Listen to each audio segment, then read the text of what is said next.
Welcome to the Undisputed podcast. I'm your host, Jenny Taft. On today's show, is LeBron James the best leader in the NBA? Plus, D'Angelo Hall weighs in on Brett Favre hyping up Baker Mayfield. And is Deshaun Watson a more promising quarterback than Dak Prescott? Skip Shannon, let's get to it. So NBA.com released their annual survey of all the league's GMs yesterday, and LeBron was voted the best leader in the sport. 30% of GMs voted for the King, just ahead of Chris Paul and Steph Curry. Shannon, you're first. Do you agree? I absolutely agree. I'm trying to figure out what KD was. Is he in the NBA still? He is. Yes. I'm trying to figure out the most clutch guy. The best player in the NBA is not a great leader. 29 people don't think Kevin Durant is a leader. 29 of the 30 general managers, because you know Bob Myers, he couldn't vote for his own guy. True. What about 11 guys in Golden State? Whoa, Skip. Jenny, did you ask me a question? I did. I did not give a rhetorical question to Skip Bayless. I was just talking, and he interrupted me again. Scoot on over Can there. you ask Skip to not interrupt me? I can't scoot any you can't farther. Of course I do, Skip. We know he's a great leader. What makes him a great leader? He leads by example. They see the man show up 90 minutes before practice. They see the dedication and the discipline, what he does, how he eats, how he trains. You don't be on the top of the mountain this long without being dedicated, without being determined, without being disciplined. And they see this. They see what he does during the game. Skip. Sometimes it's the subtle thing. Sometimes you got to yell at a guy. Sometimes you got to pat a guy on the back. Sometimes you got to kick him in the butt. And I think that's what makes great leaders, is that knowing your personnel, knowing what and who you need to talk to in what way. Look at what he does. He goes to Miami, embraces the community, guys follow. Goes back to Cleveland. For the most part, hey, you're always going to have a few stragglers, Jenny, that don't find, he makes me sick. I can't wait to get out of here, blah, blah, blah. Okay, A straggler like Kyrie. You find, and look, I got it. Yeah. Look, everybody isn't going to like you, like your leadership style or the way you conduct yourself. Okay, we understand that, Skip. But 29 people judging from a distance, 29 of them out of 30. So you know what? That's the best leader. Really? The best. They in that Cleveland locker room That's last year? that's another category in which he got number one, and Kevin Durant got number nothing. Oh, is that a thing? Can I say another nothing? That's what he got, Skip, a nothing burger. Yeah. He got 0 votes. You know why? Because no one will ever think you're a leader if you go join the 2-time MVP and a team that won 73 games before you got there. Nobody. Now, is he great? Yes. If I couldn't have LeBron James, give me Kevin Durant. I'll take him over everybody. So I'm wondering if these GMs were voting about leadership off the court, like out in the community, because I'll give you that. He's by far the best leader. He might be the greatest leader in the history of sports, at least in the NBA. But I thought this was like on the court, like basketball leadership, like in the locker room, right? Yeah. In the sideline huddle kind of leadership, that kind. He's disqualified for me. I don't know how many times LeBron has lost it after games and gone into, I just don't have enough help. I don't have enough help. Is that leadership? He said he didn't have enough help and stayed. One guy didn't say anything and left. Is that a leader? Remember that rant he went on after that loss at New Orleans 2 years ago? And he said, we are top heavy as you know what. And they were. Right? And he says, it's me and Kyrie and Kevin, and we need a bleeping playmaker. Yeah. He said that. What do you think the rest of that team thought of that quote? What do you think that said to the JRs and the Channing Frys and all the other players right down the line? Kyle Korvers. What do you think they thought of that? The same thing. We need help. We need a playmaker. Thunder thought when he left and went to Golden State. What was Russell thinking? Okay, what did they think? This is about LeBron James, who's the runaway best leader in basketball. That's the guy? Yeah. Is that leadership? Is that what Shannon Sharpe, a great leader in Don't bring me to the equation. You're the one who's advocating LeBron is the best leader. No, they did it. Oh, okay. You said it yesterday, too. I'm not advocating. I am disqualifying. Okay, what are we going to do about Kevin Durant? Okay, we're not. This isn't about Kevin Durant. This is about LeBron James. But you got to have it compared against somebody who you want. Well, who should be number one then if it's not him? And the ultimate opposite of leadership I have ever witnessed in all my years of covering the National Basketball Association occurred at the end of last year's Game 1 of the finals when everything went wrong, and it started with LeBron not taking the last shot. George Hill missed a free throw. JR lost his mind, as he's done many times before. And LeBron James, if we could please see that, goes over to his own bench and sits apart from his teammates and melts down. He melts down. He didn't melt nothing. He melted down. There's a seat in between. He's saying, look at this, head and hands, I cannot associate with this mess to my left. First of all, Skip, you know how it is. You've been run up and down. Time out. The game is tied. You have exactly what you would have wanted in the pregame locker room. No, we had the game. You're tied. The game is starting over. You have 5 minutes to steal game 1, and you should have stolen it in regulation because your leader didn't take the last shot. That was where it all started to unravel. But the point is, you rally the troops. If you're the best leader in this sport, you gather everybody together and say, look, we're good. We got this. We got them on the run. We got them on the ropes. Let's go after them the way we've been going after them for the first 4 quarters of this game because they are reeling. They're on their heels. No, they weren't reeling. Instead, we were reeling. He went into a pout. He wouldn't even shoot the basketball for the first 2.5 minutes of overtime. No, and his team is like, okay, we give up. Golden State has seized all the momentum. It's over. You're disqualified. Right. I've never seen anything like that. Skip. Because the great ones don't do that. They just don't. The great ones have never had a teammate make a bonehead play like that in a moment like that. Did that lose the game? Did it? It didn't. Is the game over? No. The truth is the game is just starting. No, it's not. And plus your quote-unquote leader has the hottest hand from distance I've ever seen him have in a playoff game. He had made 7 of 14 shots outside the paint. Highly uncharacteristic for LeBron James. Carry it on. Go on. Attack. You got him on the ropes. No, you didn't. Okay. You let him off the ropes because you had an opportunity. When you melt down and pout, if I would have told LeBron, one of your teammates in a tie ball game will have the basketball 4 feet from the basket with 3 seconds on the clock.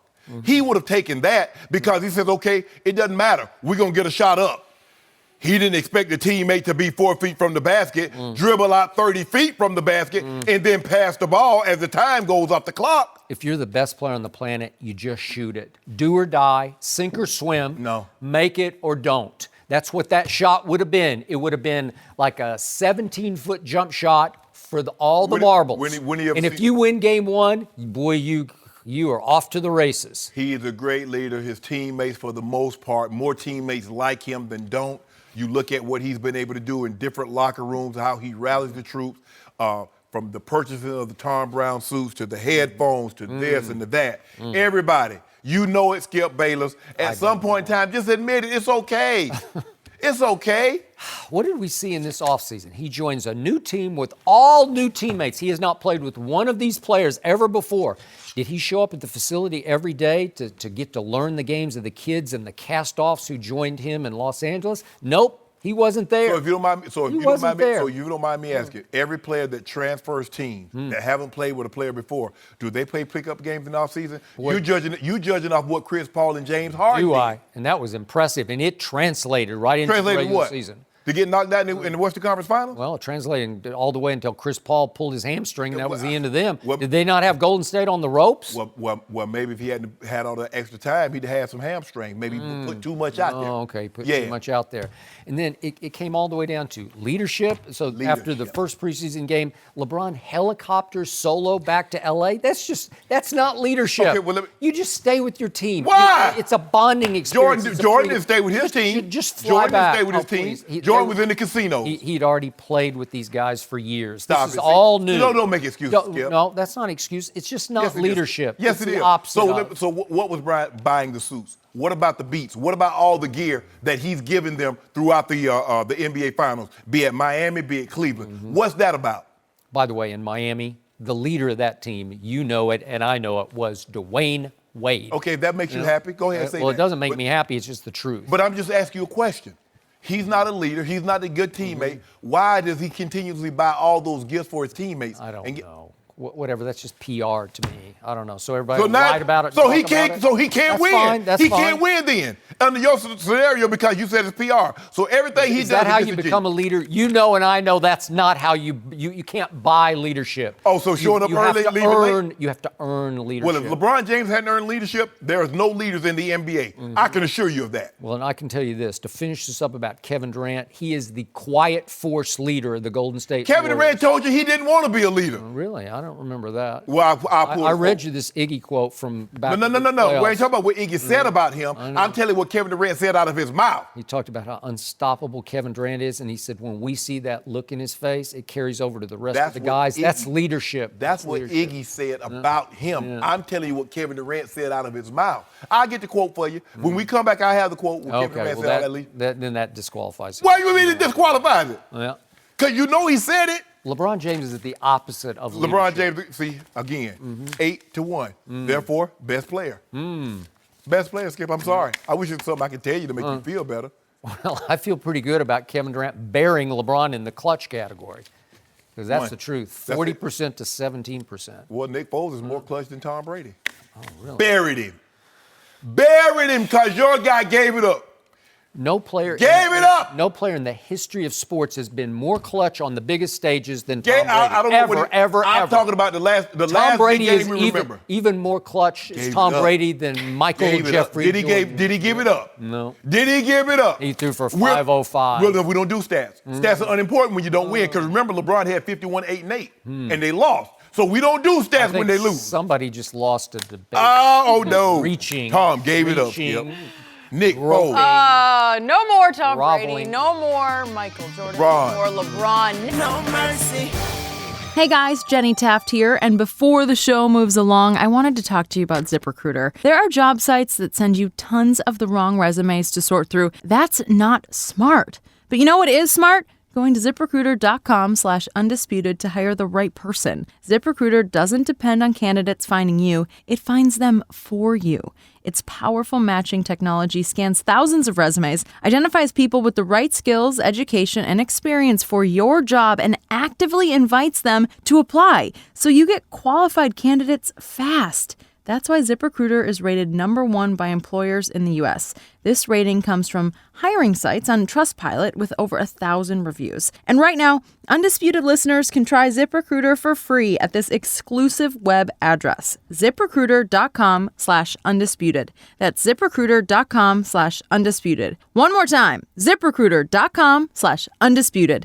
ZipRecruiter, the smartest way to hire. Now, back to the show. No mercy. A big showdown in the NFL. The Cowboys visit the Texans Sunday night in a matchup of two promising young QBs. Both Dak Prescott and Deshaun Watson had incredible rookie seasons, but since then, they've both struggled to live up to the hype. Dak threw for over 200 yards last week for the first time since last season, while Watson is off to a 1-3 start, has turned the ball over 5 times in 4 games. Shannon, who's better, Dak or Deshaun? I would take Deshaun right now, and probably for the foreseeable future. Deshaun averages 268 yards passing a game. Dak is 215.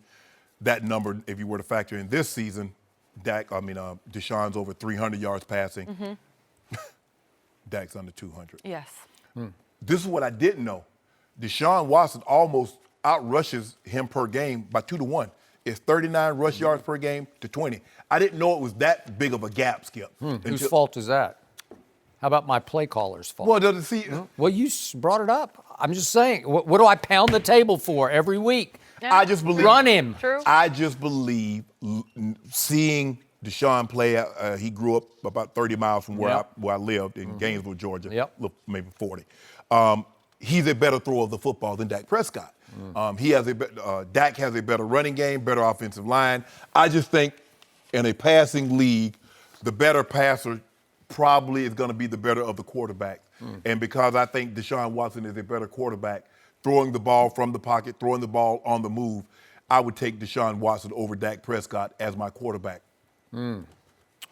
So, this is almost an impossible question for me because you know how much I love both of these. You do. True. And I was on the record ahead of a year ago's draft the Cleveland Browns are going to make a huge mistake if they don't take Deshaun Watson, and I still think they made a huge mistake as much as I like Baker Mayfield.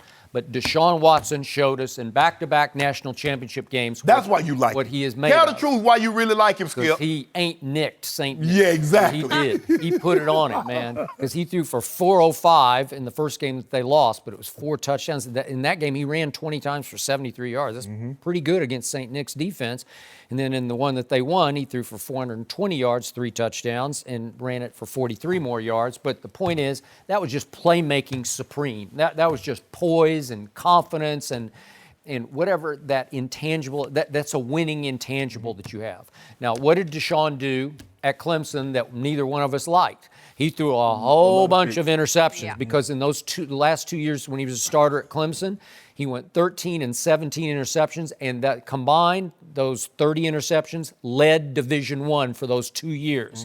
Not a good sign, not a good predictor of NFL success. Am I right? Yes. So what have we seen so far in the NFL? He throws interceptions. He's 26 touchdowns to 12 interceptions, while Dak has been much better on the interception front. But even then, if you just look at the overall, Dak's 49-19 in touchdowns, interceptions, and he's had a couple of rocky stretches here of late because he doesn't have any weapons. But who's the more successful starter so far? Just the winner. Well, Dak's 24-12 as a starter. That's pretty good. Yeah. And so far, Deshaun is 4-6 as a starter. And Deshaun got hurt. And the one thing I like about Dak is, boy, he's a bull, man. He's 6'2". What do you say? I think he's 250, but he says they list him at 229. Oh, do they? I thought it was 238. That's what I saw today. But whatever. We'll give him 240. We'll split the difference. He is a big, strong man, and he can take a beating, and he can also dish it as well as he can take it. So the point is, I think on durability, I'm going to take Dak. So overall, I disagree with you on throwing the football. I don't think Deshaun's a better thrower of the football than Dak Prescott. Dak's got a little stronger arm, and I think he's very accurate. But look at weapons. Look, you ever heard of Deandre Hopkins? You think he's any good? Well, Deshaun has benefited from having a Deandre. Dak does not have a Deandre. Well, he had a Dez. Oh, did he? That was a liability last year. Whoa, I'm just telling you. Maybe as a rookie, he was pretty good. Well, it's hard for Deshaun to throw the ball to DeAndre Hopkins when he doesn't have an offensive line because he's constantly on the move. Okay. And I'll give you this. He is quicker and faster than Dak. I don't know if he's a more effective runner because they just don't let Dak run it enough. But keep him going down those weapons. Will Fuller, is he better than any other wide receiver? Huh? He stay hurt. Okay, but is he good? He's really good. And did you see that Kiki cutie, that Texas Tech kid? It was impressive. He caught 55 balls from Patrick Mahomes 2 years ago, but against Andrew Luck and company up in Indy the other day. That was the first game he's been healthy. He's a 4th-round rookie pick. Right. Deshaun targeted him 15 times and he caught 11 balls for 109 yards. Dallas doesn't have that. There's nobody. I got measly Beasley, but that's about all I got. That's my point. Okay. Yeah. That's why I say this should be a running team because you haven't given the weapons to Dak to make sure he succeeds. Yep. Deshaun has weapons, and I believe that Deshaun is a better natural thrower of the ball, considering he threw the ball a lot more in college as opposed to Dak. Dak was more of a zone read at Mississippi State. So that's why I'm gonna give him a slight nod right now. Maybe we overvalued Deshaun because he played those great games. He went up there and he dueled with Tom Brady in New England. He lost on the last second throw. He went to Seattle and then threw for over 400 yards. Did. Like, wow, this league is hard. This league catches up Patrick with you. Mahomes syndrome. It's like wait and watch a little bit more, right? So, like you did with Dak. Okay. Oh, his season, you like, whoa, you put him in the Hall of Fame. You took his whole uniform. You Fame. put his whole uniform up to Canton. Mm-hmm. It's in the Hall of Fame now. It was the greatest rookie quarterback season ever. You can't find one better. You just can't because not that many get a chance to start as a rookie, and nobody can go 13-3. What was he, 23-4 touchdowns, interceptions? Yeah, something like that. Wow. Yeah. Led the league in QBR most of the year until the very No. Well, he did. He led it until the last game, and it was a giveaway game because they had already wrapped up the division. And so he goes out at Philadelphia and stinks it up a little bit. We've seen you watch track and field, especially during the Olympics. It doesn't matter races. It doesn't matter who crosses the finish line first. That's how we measure winners. Yeah. Who crosses the finish Okay, line so first? as a rookie, he finished third in QBR after leading for, what is it? We don't do 16 weeks? participation. Oh, okay. Nah, we don't do. No, Skip, I keep telling you this. You don't win the bronze medal. You lose the gold medal. What if the last game had had stakes attached to it? He would have won the QBR. We don't know that. Skip, we can't say that. Yes, we can. Well, what if JR would have turned around and put the ball in the basket? What if LeBron had taken the shot that- and we- made it? Would you not have been in heaven? No, You would have no. been in LeBron No, heaven. 'cause I Did was- you see what he did? He finally made a walk-off that mattered because they were down one. We seen him hit the walk-off. Huh? Against Indy. It mattered. Tied. Don't do that. Tied. Don't do that, Skip. Tied. No, you ought to be Safety ashamed. net, safety net, safety net. Like Kyrie's was a safety net. They were tied. Okay, I'll give you that. But nobody could make a shot, and all of a sudden he said, okay, I'm done with this. Watch this. Oh, no. We're not going to do that. Nobody can make a shot. Because India had a mounted to come back. Couldn't nobody make a shot. Bron said, give me the ball. Pull up from 30. Yakap. Drive. Hey, Ty Lue said, hey, Bron, I want you to take this ball at the end of the court. Bron said, I got you. That was a good move by Ty Lue. Of course, he's being guarded by a rookie. Everybody. A rookie. LeBron put that thing, hit it with the crossover like this, and put it left hand, Yeah. hung up there. Skip, this for you. Did he? I'm going to call Glass. No, Glass. I'm not. I'm not. I'm too far behind the basket. The last second, I can't If you don't mind me- shoot it off the glass. I got to shoot it straight. Oh, I accidentally kissed it in. Did you see the game the other night? Yeah. His first shot that he made. He did one of those, that. but Yeah, it's from like 4 feet as opposed to but that's his shot. 15 That's feet. his shot, Skip. Yeah. Yeah. The running one-hander. Off the glass with Yeah. the kiss. Yeah. Well, he wasn't behind the basket the other night, but that's okay. Skip, at some point, you know what? Just go to the game. See, I think because what happened is that you've seen Michael play. If you were just to go out one time and see LeBron, everything will crystallize for you. You could see it. I so watch him clearly. every night. I watch every dribble every night. You in this purple haze, bro. Stay out haze? stay out my dressing room. We could do a field trip to a Laker game. Field trip. What do you guys think? I like I it. can organize. I like it. I know someone would I go. like it, Skip. Skip, could you break your rules? It would hurt my profile, but Hurt your profile. Jeez. All right, never mind. No mercy. Well, Brady can make some history tonight against the Colts. The 41-year-old needs 3 TD passes to join the 500 touchdown club. And on Monday night, Drew Brees can also join the club. He's 4 TD passes away. Brady is in his 19th season. Brees is in his 18th. And right now, Peyton Manning and Brett Favre are the only QBs in history with 500 touchdown passes. We are joined by Fox NFL analyst Mark Schlereth. Thank you for being here. Yeah, my pleasure. I am going to start with Skip on this one. I went to Shannon first last time. So, Okay. which I'm in good QB? graces today, right? Somehow, still, I don't know. I don't know either, Jenny. What do you think, Skip? Which quarterback has been more impressive on their way to 500? This isn't even close to the point that I think this question is offensive to Tom Brady because he shouldn't be put in the same sentence with Drew Brees, who has attempted 515 more passes than Tom Brady has. 515 more chances to throw touchdown passes. Meanwhile, he has thrown 64 more interceptions than Tom Brady. So just on the surface of those two stats, obviously Tom Brady's almost 500 touchdown passes, far more impressive than Drew Brees's.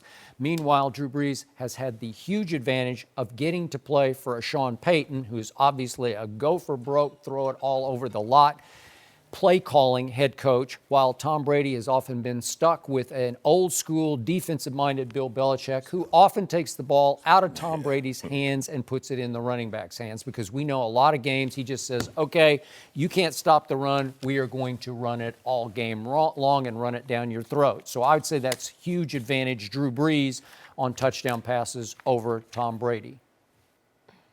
Period. Yeah. I think I just dropped the mic That and it's was it? over. Yeah.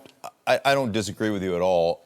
Here's the deal. They're both incredibly impressive. And They are. Obviously, Sean Payton is a guy that when you go back through the history, Sean Payton will have a team. When they won the Super Bowl, I think they were the 5th rated or 6th rated running team. So they will run the ball, but there are more shots designed in that offense. And I think for the most part, you've had more prominent wide receiving core. I think there's 2 types of teams that play in the NFL. The type that Shannon and I played on, which is we're going to do what we do. We're going to run the ball down your throat. I don't care what defense you get in. We're not going to vary in our running game off these 6 plays that we run. That's what we do. Tom Brady comes from an organization that says we're going to try to make you play left-handed. So we're going to look at what your weakness is. And this week, it may not be throwing the ball. Yep. It may be your inability to defend the run, or it may be the underneath passing game, whatever the case may be. Look at last week. You had Sony Michel get 25 carries over 100 yards, and you had James White leading your team in receptions. So that's who they are. There are 2 types of teams. Like I said, the teams that run what they run, that's New Orleans to me. And then there's the New England who try to expose your weaknesses. That is why, other than having Randy Moss for a couple of years, Tom Brady's done it with a plethora of good players, but no superstars on the outside, so to speak. That's why, for me, it's more impressive that Tom Brady's got a chance to hit 500 TD passes. A second mic just got dropped, Shannon, on your head. But what if I told you that Tom Brady's had more Pro Bowl receivers than Drew Brees? Would you have believed that? No. Michael Thomas. Last year was the first year Drew Brees had a Pro Bowl wide receiver. That was Michael Thomas in his rookie season. So he's had, Gronk 3 or 4 times and Wes Welker 5 times? Wes Welker went 5 times. Okay. Let me ask you a question. Randy Moss once. So where is Michael Thomas going to rank in reference to To who? Randy? To Wes Welker? He'll have more catches than Michael Wes Welker. Thomas Yeah. in reference to Randy Moss. Oh, well. Yeah, exactly. Okay. And Gronk. I mean, what's Gronk? And you told me, you remember, Skip? I remember we had this conversation, Stick. You weren't there at the time. I think it was like 2 years ago. We were in Houston, and Skip Bayless, we did a topic. Okay. Skip Bayless told me that Julian Edelman was more valuable to the Patriots than Julio Jones was to the Falcons. Tom I Brady just showed you the stats Who from does that Edelman year. play for? Yeah. Oh, so Tom Brady's throwing to him, huh? Yeah. Oh, okay. How many more third down catches did Edelman have that year than Julio? A whole bunch more. Julio is a big play over the top guy. That's what outside. There are very few outside guys that normally lead the league in third down catches. That's normally reserved for the slot guy. Because guess what, Skip? When I played the slot, I was way high up on the list on third down conversions. Ta-da! But that's not what we're talking about. So it's just like a gift? No! Don't play the slot and it's automatic. No, everybody third can't down play that slot. conversion. Everybody can't be a slot machine. Okay. Because when you play the slot machine, you got to give them 3 cherries most times. I Cha-ching! I'm coming up 7. So Change move. you just compared yourself to a little tiny quarterback who was drafted in the 7th round who became a slot receiver. That's what you just compared. You weighed 250 pounds. No, there was no 250. I played at 220. That's neither here nor there. He only weighed 250 in the offseason. He was 228. Yeah. Hold on. Let me ask you a question. season. What round was he drafted in? Who? Edelman. 7. What round was I drafted in? What 7. round was I drafted in? 7. Okay. So shouldn't I? Who's the more talented player, Sharpe or Edelman? I'll take Shannon Sharpe.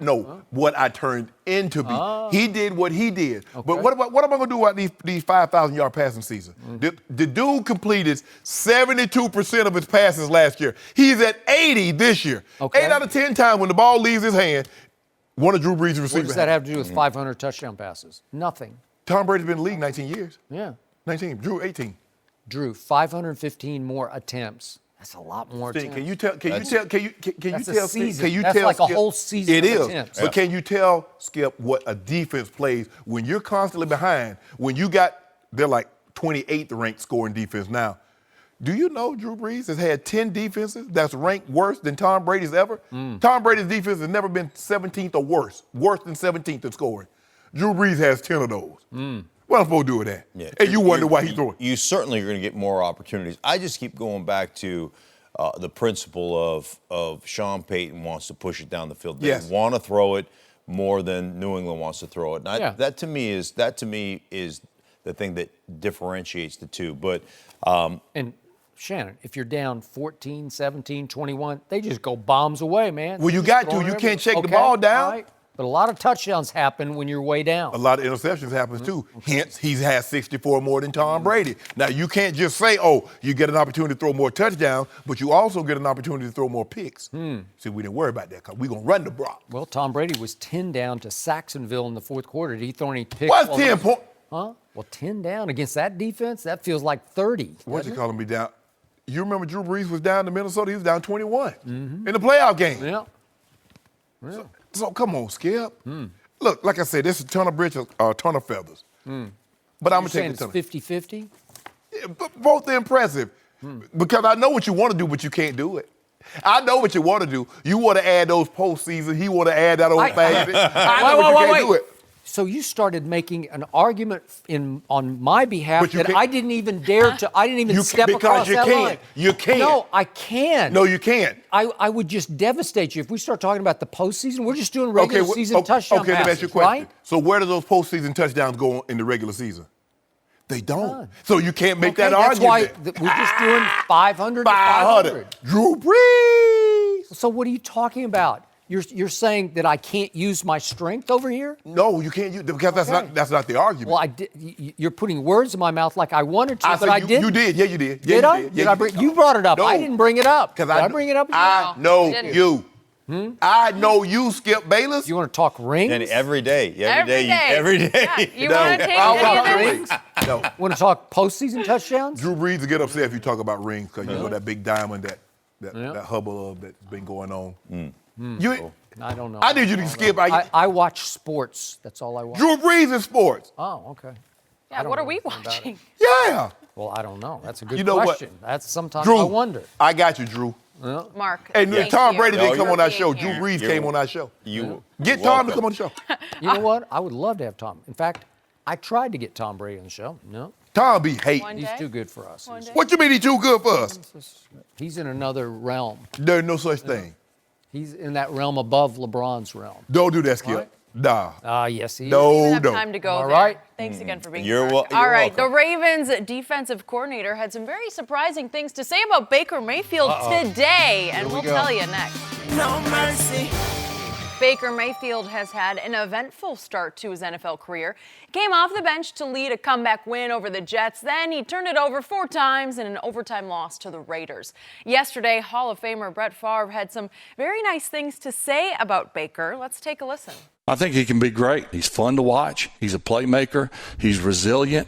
He's all those things. I tell you what, he's scrappy. And you know he's going to give you the best chance to win, and he's going to do it to the last whistle. The winners, they just have it. You know, some may call it cockiness, some may call it overconfidence, some may you call it whatever you want. But the winners have that little bit of air about them and how they carry themselves, and then their playmaking ability, and just how, to me, equally as important is you just see a heightened enthusiasm when that player's in the game. I like that word, scrappy. We are joined by FS1 NFL analyst D'Angelo Hall. Good morning. Good morning. Good morning. I am going to give the floor to Skip, though, on this first. one. No.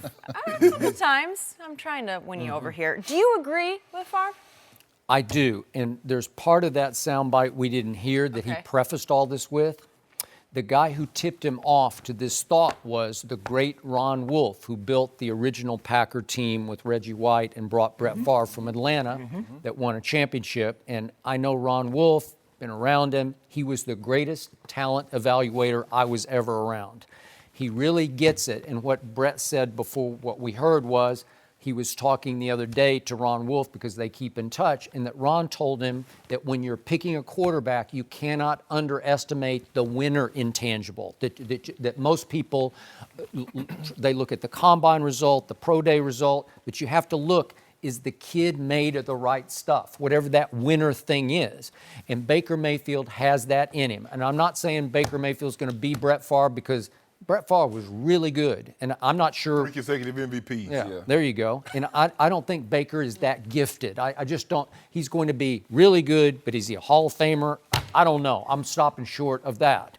But to Brett's point then, you have to look at what the intangibles are, because Baker plays on intangibles more than he plays on talent.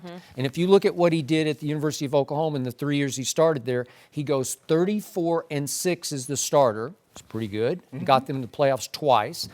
Lost in the first round, but played very well in both games. And in those 3 years, they had awful defenses. Like he was having to overcome, even in the final year, they ranked, I think, 56th overall in defense. They were not very good, as you know, because you were covering a lot of those games. Yeah. So he had to keep overcoming that. So I missed a little bit on Patrick Mahomes because I watched a lot of games at Tech. I didn't see this coming, and maybe he'll level out. Maybe he'll come back to earth a little bit. But the Mahomes I saw at Texas Tech, they didn't play any defense either. Right. But they went 13-19 with him as a starter. Well, I didn't see great intangibles. I didn't see him be able to lift a medium talented team up to the top level of the Big 12 because they were not a top level team. Look at his record against the top teams. It wasn't very good. He went 0 for 6 against Oklahoma and Oklahoma State, and then I can go down the line. Mm-hmm. So he didn't show me high winner, like contagious intangibles at Texas Tech. Well, right now, he's got weapons. He's got a coach who loves him, a dynamic offensive play caller. And so is he being lifted by all that? Well, obviously, the kid is extremely gifted. Patrick Mahomes is. Way more gifted to me than Baker Mayfield. But I still love Baker for what Brett Favre is talking about, which is that contagious, that rub-off effect. As he said, the heightened sense of enthusiasm you see when he just steps on the football field. Everybody's like, oh, we got this now. Here we go. And you guys, as highly accomplished NFL players, can say, well, that only lasts so long in your league, and maybe that is true. But I still say it's an underestimated intangible that doesn't, like with Sam Darnold, I couldn't see any of that. I saw the pro day stuff. I saw the measurables, but in the immeasurables, I don't yet see it in Sam Darnold. So that's why I said I'll take Baker Mayfield over Sam Darnold. For me, I agree with some of them, but for the most part, I'm going to say no. Because you know what confuses me is when they say, oh, he's a winner.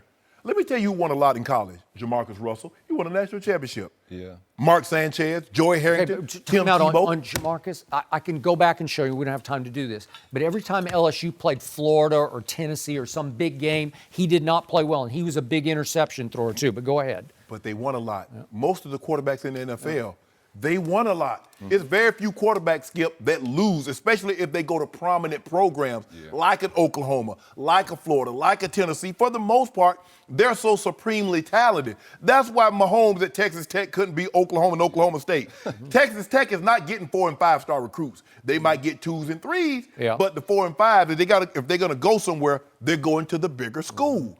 And it helps also if Todd Haley lets you push the ball down the field, like, you know, Baker comes in, he's throwing the ball down the field. They got Tyrod throwing jailbreak screens and swing routes out the backfield, but that's neither here nor there. He's a game manager, right? Yeah, when the coach, that's all the coach lets you do. But anyway, here nor there, Skip Bayless. Look, I think Baker can be good. I don't see him as Patrick Mahomes because I don't see him having the weapons that Patrick Mahomes has. I don't think he has the physical weapons that. No, he can't throw. He's not armed. No, not like that. Okay. He doesn't have the ability to throw the ball like this kid can.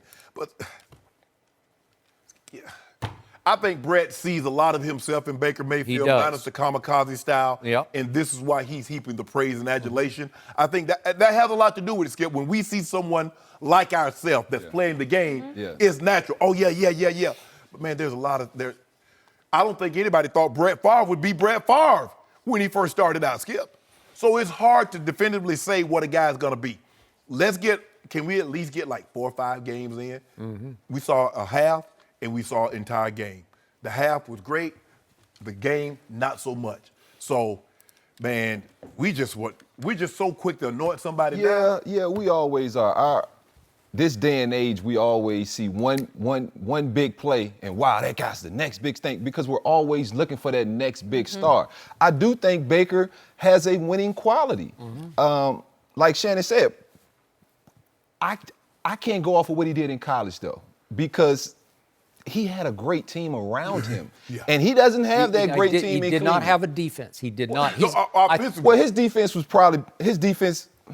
I would say, was comparable to what Cleveland's been putting out there on the field as far as overall statistics. Well, I would have argued with you until this past Sunday. Cleveland looked great at one point. Where did they go? I don't know where they went. Disappeared. But I know Ron Wolf, and I know what he puts the value on. He drafted me in Atlanta as well. Did he? I didn't know that. Yeah. Ron, well, he's a really and smart whenever guy. I see Ron around, we always sit and talk about how he sees the game, how I see the game, how I see this player, how he sees this player.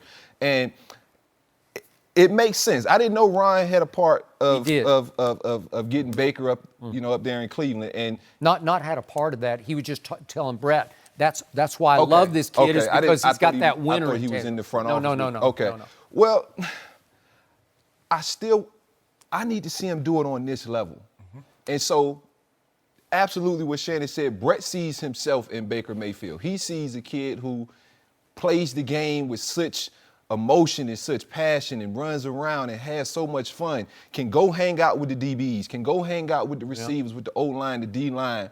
They when like you're in a it. locker They room, like that. most quarterbacks don't do that. They Yep. kind of stick to their, they're more of the pretty boys. They stay over here, nice, Hang out with the clean-cut backup guys. quarterback. Yeah, dip. they're not the ones going out, hanging out, having beer with you. And when you run across a guy like that, Yep. it just brings you in. You want to play for him. You want to see him do well. And I just really think that's what it comes down to. Baker is a guy who you can genuinely sit down with and have a conversation with, because he wasn't a golden boy. He was a walk-on. He had to Twice. fight and claw his way, into the national spotlight. And so that resonates with a lot of guys, because for the majority of the guys in the National Football League, we don't play those positions that gets the limelight. And for a quarterback to get the limelight but still feel like one of the guys, you never run across that.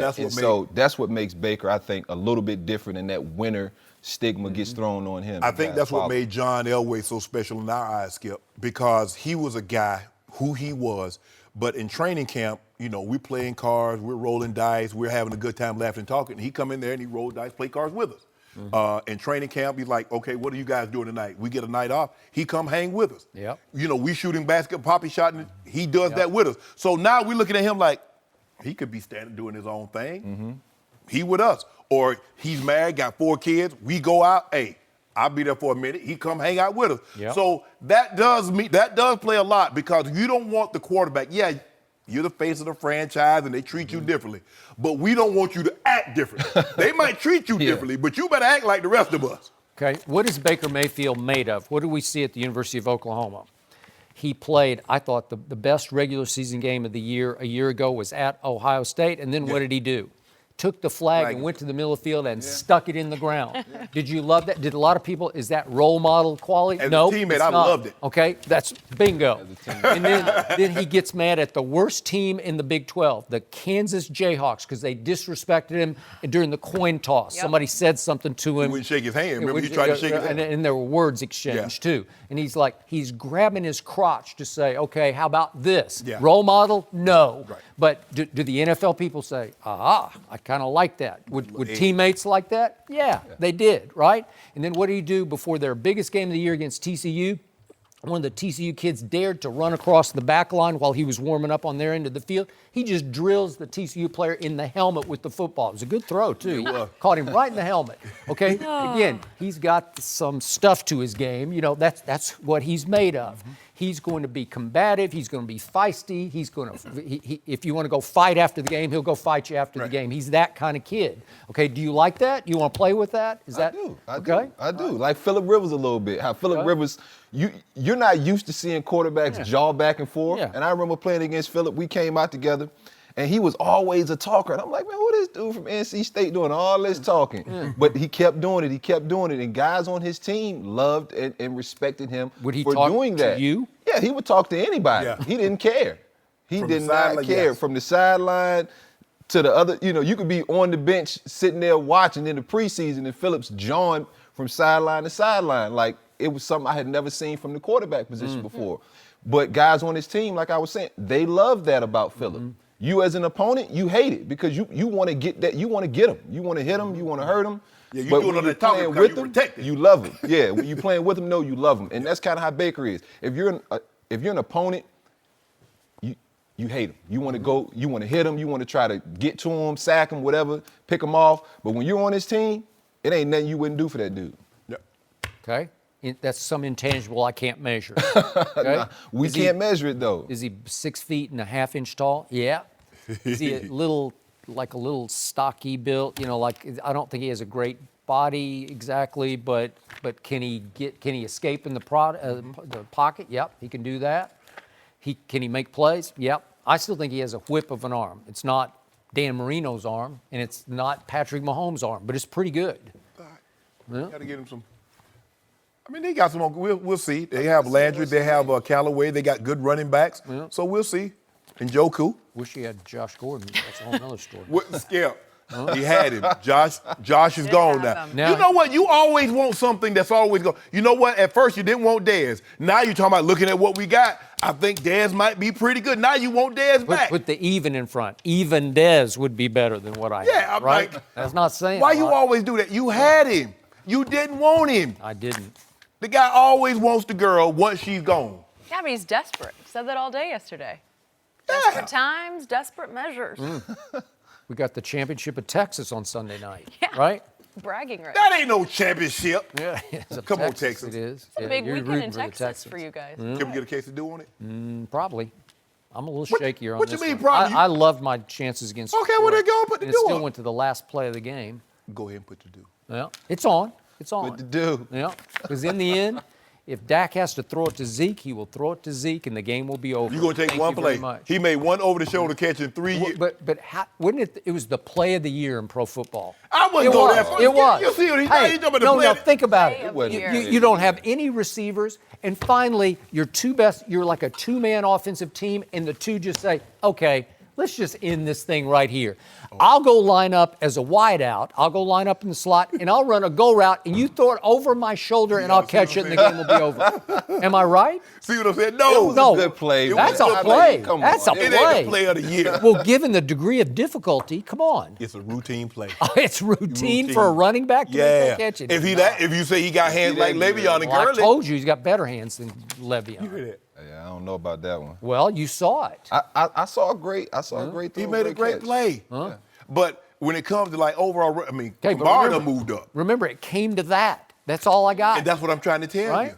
It took a historic performance from Zeke, and you kicked the game-winning field goal. Mm-hmm. You feel good about that? Nope, I don't, honestly. Let's see if he does it again. I'm looking forward to Sunday. D'Angelo, thanks for being here. You're going to be back a little bit later, but someone who's not afraid to speak his mind, Aaron Rodgers. Is everything okay Here we with go he again. and his head coach? Yep. We'll discuss next. No mercy. Jags coach Doug Marrone, who joined the parade of fans ready to put Pat Mahomes in the Hall of Fame after 4 games. The Jags coach called Mahomes a, quote, MVP quarterback, added right now he is playing better than any quarterback who has ever played. Hall of Fame GM Bill Polian added to the Mahomes hype, calling him a mix of Dan Marino, Aaron Rodgers, and Brett Favre. Mahomes and the undefeated Chiefs host Jacksonville on Sunday. Shannon, are you buying the Mahomes hype and praise? I'm buying some of it. Okay. Doug Marrone is 54 years of age, so he's old enough to have remembered Dan Marino's 84 season. He's old enough to remember Tom Brady's 2007 season, Skip, Aaron Rodgers' 2011, Peyton Manning's 2013. Those were some of the greatest seasons statistically a quarterback's ever had. Seasons, not 4 games. Those are 16-game seasons. Doug Marrone's talking about 4 games. And now, I get some of the praise that Bill Polian, because I said this after the game on Tuesday. You see a lot of Aaron Rodgers, his ability to roll from the pocket, left or right, throw the ball with accuracy, velocity. And then we do see some Brett Favre, Skip. The scrambling when he changes the ball, that's some Brett Favre-ish that we would see from Brett Favre. Okay. Now, he's not the kamikaze style, because you know Brett would go head over heels or to try to get a first down. We haven't seen that from Pat Mahomes. Hopefully we don't, because that took a toll on Brett's body. Yep. But I see some of the similarities. But Skip, not only do I need to see more, I need to see more of it before I say this is, he's the great season or greatest of all. I just named 4 or 5, Skip. I'm sure there have been some great seasons that I probably left out. But this is 4 games. Can we slow down just a little? It looks like this kid has a great trajectory. Andy Reid's going to be there. The skilled position players are going to be around him. And guess what? His defense isn't that good. And like you just made the argument that Drew Brees, he's going to be in a lot of shootouts, and he's going to put up some numbers. Yep. But Doug Marrone, I get you're playing this guy, but the hyperbole. Why can't we just say, man, this dude is off to an unbelievable start? I don't know if we've seen a quarterback start a career like what we've seen here. But after 4 games, jump to the greatest season? Come on now. We're just saying no quarterback's ever played better than he's playing right now. He said in the season, that's only 4 games. Yeah. Can we check back 12 games later? That would be a nice thing to Yeah, do. That would be fair. Yes. And by the way, I know it was just checked down Alex Smith, as you call him. Yeah. But they jumped out 5-0 last year, and then they finished 10-6, and they lost a wild card game to Tennessee, After right? being up. And you remember the classic 2013 season, Alex Smith's first year with Andy Reid, and they jump out 9-0. I know it was just Alex Smith, but Alex Smith's pretty good. And then what happened to Kansas City? They fell back to 11-5, and then they had that debacle disaster game at Andrew Luck. Remember, they're up 38-10 at Indy, and they end up losing 45-44 to Andrew Luck when he sort of threw his way out of the hole he dug for them with his interception, right? Yep. Okay, but it's been the history of Andy Reid teams. Quick start because he's offensive genius. He's got lots of tricks up his sleeves. And then all of a sudden, people start saying, oh, well, they're doing this now, but we could do that to counterattack. And all of a sudden, they start getting beat up and beat down because they're never a very physical football team, especially on defense. And then things start going wrong. And as hot as they were last year, they went to Jerry World for that game, and that's when my Cowboys weren't very good, and my Cowboys just dismantled them. Do you remember that? Yep. Okay, and then they just fizzled out. And I'm not saying they're going to fizzle out, but that's been the history of Andy Reid teams. Right. So let's factor that in. Could this kid be all-time great? Yes, he could. Yes. He has shown flashes of all-time greatness. Right. But the other night, through 3 quarters, he wasn't very good. He was 15 of 29, barely over 50%, for 151 yards. And then in the fourth quarter, he threw for 153 yards. So he threw for more yards in the fourth quarter than he'd thrown for in the first 3 quarters. Right. And what did it do to his QBR? It sank it a little bit because it looked like he deserved a 95 or whatever, and he had an 84 because it factors in the whole game, right?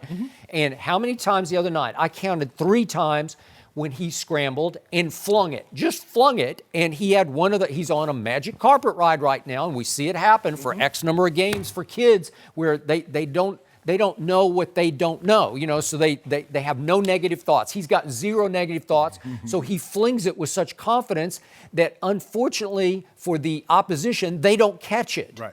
There were balls that could have been intercepted. Especially that one that got popped up by Sammy Watkins. Yeah. And they don't get intercepted because he's still sitting on 14 touchdowns to 0 interceptions. I said Del Marone is 54 years old. Okay. Through the first 3 games, the quarterback that had the greatest season ever? Ryan Fitzpatrick. Because no quarterback in the history of the game has had 3 consecutive 400-yard games passing. Okay. That's what Ryan Fitzpatrick had. Okay. And guess what happened the next game, Skip? It was halfway through, he was on the bench. So can we just slow down just a little? I ain't saying bring the train to a stop. Yeah. But can we slow down because we're going too fast on these tracks? Yeah. Okay. And I know Bill Polian from my days at ESPN, and we used to do battle on the show I did on ESPN, and we used to go back and forth.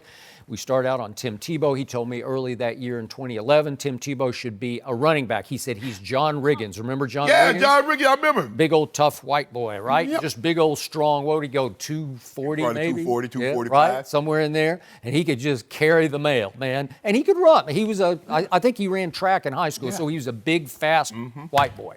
But he says, Tim Tebow's John Riggins. I kept saying, well, he's better than that because he can actually play quarterback. And then he just kept winning game after game after game. So whatever. And we know what happened in 2011. They won the division. They won a playoff game. Backed into it. They backed into the division. I don't know how they did it. You do know how they did it. Matt Prater kicking 68-yard field goal. An eagle come flying over the stadium, landing on the flagpole at 12:15 a.m. A lot of things went right. Demarius Thomas, overtime, Steelers, touchdown, game over. Tebow did it again. Yeah, wow. then we go to New England, and they get the brakes beat off them because everybody got their brakes beat off in New England. But the point was, okay, so Bill Polian is going all the way to Brett Favre and Dan Marino. I got to tell you, I'm doing my eye test. When they were in their younger days, Brett Favre and Dan Marino, and you talked about the 84 season or any Brett Favre season in the first 5. This is just my eye test, stronger arm than this kid has. They had rocket arms, like Brett Favre could throw it through a brick wall. He was country boy strong and could just fling it. He could throw it as far and harder than Pat Mahomes can throw it. And Dan Marino had a rifle. And don't tell me that this kid's release is quicker than Marino's. No, it's not even close. It's not even close. Come on, now that's just hyperbole. Yeah, exactly. I'm sorry, that's revisionist history. Yes. That's just leaping on the bandwagon. How fast can I say he's a Hall of Famer? Right. Okay, through 4 games, he's a Hall of Famer. Yeah, if you had to vote on Pat Mahomes as a Hall of Famer right here, right now, he would get in. He's in through 4 games. But like you say, how many years did you play? Played 14 years. So after 4 games, did we put Shannon Sharpe in the Hall of Fame? No. I think not. No. Okay? Shannon Sharpe didn't have, I don't even think I had a catch after 4 games. Really? But that's the thing. There we go. But that's the thing, though, Skip, is that can we just, I'm not saying stop the train, but just slow it down. Okay. I mean, just slow it down. But look, what is Doug Marrone? What is his job this week? It's to overhype Pat Mahomes For sure. so that he can maybe create more pressure on the kid, so that the kid will try things he shouldn't try against the Jacksonville I defense. guarantee you that's not what he's telling his team in meetings, that his kid is on a magic carpet ride and he's the greatest season ever. Okay. He's like, we're going to kick his butt and this is what we can. And what did they always say? Because I covered a lot of teams that played Brett Favre in his prime, and the pregame mantra was always, he will throw you 2 or 3, but you have to catch them. Make sure you catch them. Because he throws them so hard, you better be ready for them. Yes. So now that's going to be the new book on Patrick Mahomes Right. is get ready, because he's going to throw you 2 or 3. You just have to catch them. Correct. Right? Yep. Okay. So talking about revisionist history, is Doug Marrone old enough to remember last year's AFC Championship game? I think he is, because he's 54 and he was only probably 53 then, I guess, right? What happened in the fourth quarter of that game to his vaunted Saxonville defense? Tom Brady went 13 of 15 for 138 yards in the fourth quarter and 2 touchdowns and brought them from 20 to 10 back. Was that not greatness? Yeah, but that's seriously greatness. But you know, it's the same Doug Marrone that's never watched the Super Bowl, so you can you can understand why he might have forgotten some of those seasons or even last year's Super Bowl. Maybe he forgot last year's AFC Championship game, because that guy in New England, if you want to talk about playing the greatest quarterback ever, I promise you, if you go take the film of the fourth quarter of that game, you would say that's about as good as it gets, seriously. And he only played with 12 stitches in his palm of his throwing hand, but that's okay. Somehow that's irrelevant. you managed to work that in there, but there's neither here nor there. But here's Found the a thing. way. After let's see, you got 12 more regular season games. We'll look back and we'll see where this season ranked amongst the all-time greats. We might be able to look back this coming Monday and see where it ranks, right? We'll see. Yeah, exactly. This is not easy what he's about to do. Is the magic carpet ride going to continue? I do like that you keep saying that, though. I hope so, and I hope he's not listening, and I hope he's not paying attention to the I know who you wish was on the magic carpet ride, don't you, Skip Bayless? The guy who was on it for a whole year? We don't do the past. Oh, we don't. We update resumes here, Skip Bayless. Yep. We'll get there later, Okay. Shannon. We'll get there later. Okay, next, though, is LeBron the best leader in the NBA? The best leader. The GMs say yes. I've got a feeling, Skip and Shannon, they might not agree. That's next. No mercy. Thanks as always for listening to the Undisputed podcast. Hope you enjoyed it. I'm Jenny Taft. Undisputed is back at the same time tomorrow morning, 9:30 Eastern. See you then. Fox Sports 1.